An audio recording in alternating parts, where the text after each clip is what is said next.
In this video, I will describe to you the techniques that I frequently employ to adapt not only Speak Out but also other materials that I am assigned to use in my class.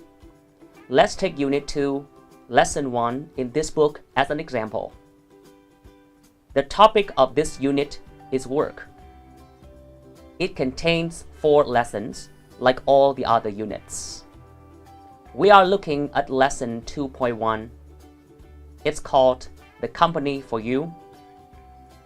The reason why I've chosen to talk about this lesson is that when I taught it to my first-year students at ULIS, I had to apply almost all of the adaptation techniques that are mentioned in this module.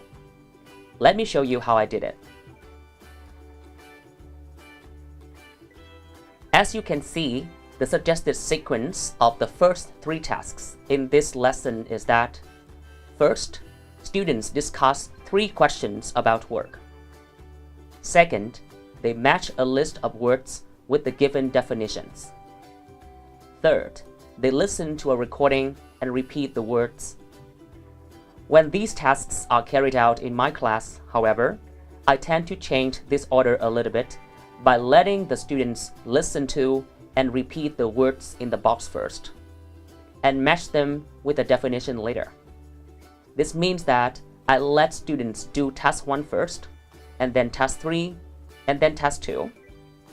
The reason is that I believe the more natural sequence of learning words in a language is to hear them pronounced first, and look at their form and meaning later. So, what are the benefits of this change? Well, doing this would increase my students' chance to practice pronunciation.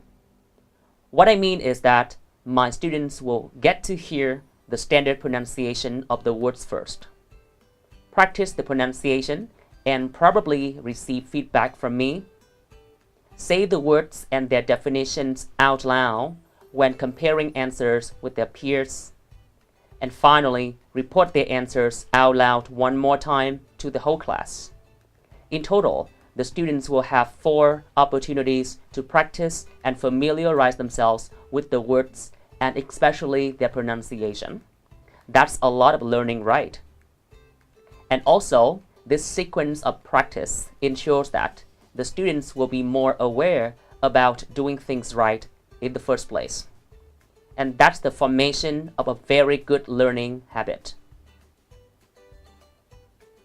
The next task in this lesson contains 6 pictures that show the things companies can use to motivate staff. Personally, I think that these pictures are quite well designed and look attractive to the students.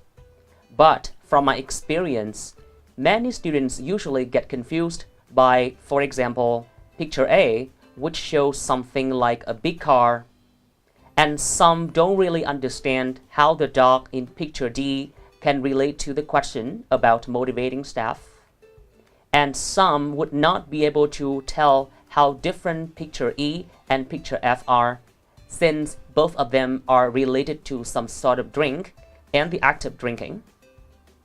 After several years of teaching this same lesson to different classes of students, I could anticipate these problems. So, instead of simply letting the students figure out what the pictures are about, I help them analyze the details in the pictures, interpret their meaning, and relate them to the question about ways to motivate staff. In other words, I simplified the task by helping my students understand the meaning of the pictures first, before allowing them to discuss the questions by themselves. So, I tell them that the car in picture A is a company car that takes staff to work every day. The dog here in picture D could be the staff's pet, which they would usually keep at home only. And picture E only shows a cup of coffee, while picture F shows not only people drinking, but also them talking with each other during the office hours. With such explanations, my students found it a lot easier to make sense of the pictures and see how they relate to the question.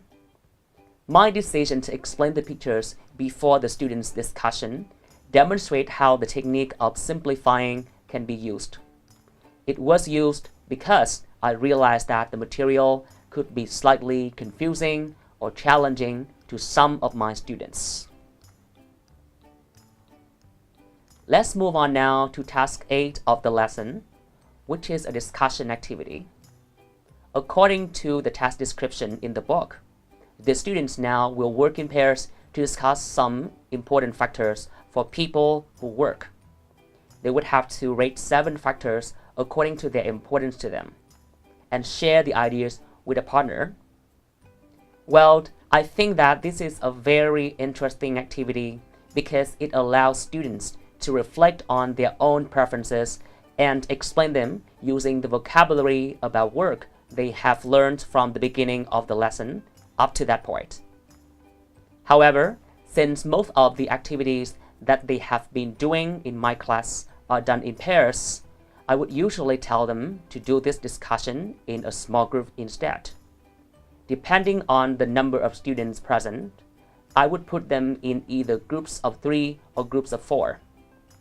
I decided to make such a change because I knew it would help to make the activity more exciting and engaging to the students, especially given that it was almost the end of the lesson, by which time the students had been working with the same partner in the same pair for quite a while.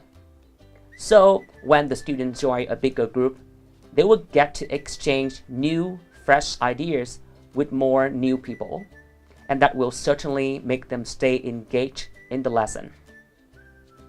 So you can see that the technique of modifying materials can be done on just an instruction level. What I mean is that the change doesn't have to be a big, substantial content change. It can just be an instant, on-the-spot decision to make a task more captivating or creative to the students in order to sustain their interest.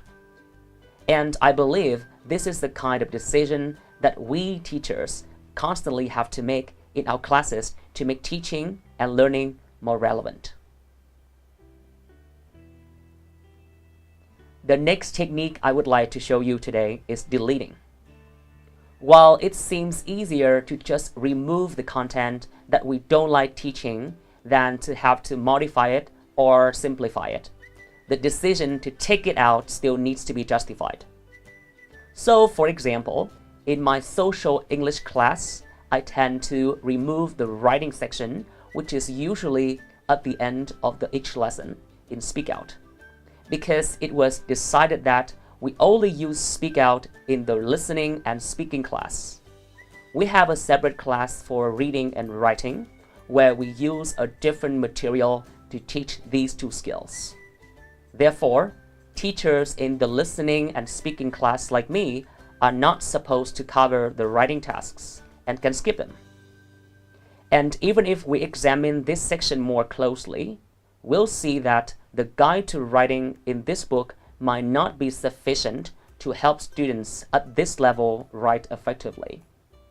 Thus, if we want to use it, we'll have to provide further guidance or supplementary materials, which I think can be very time-consuming.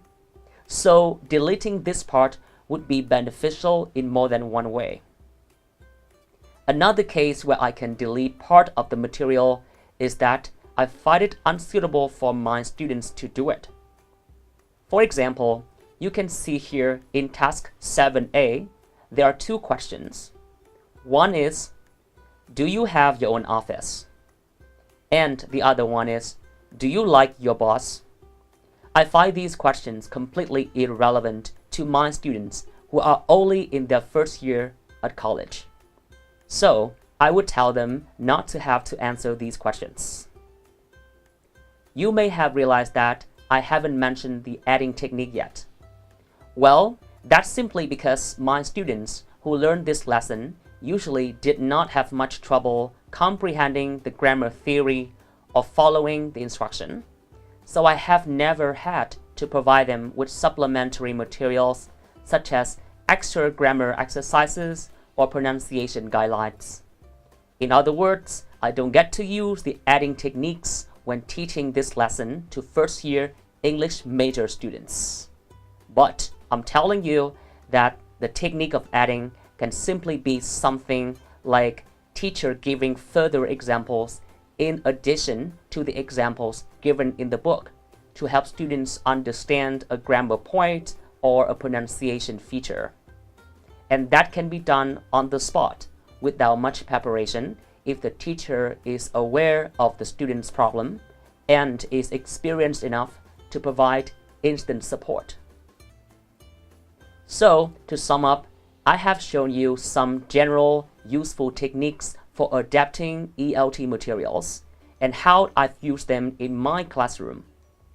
Adapting materials is a natural part of the teaching profession.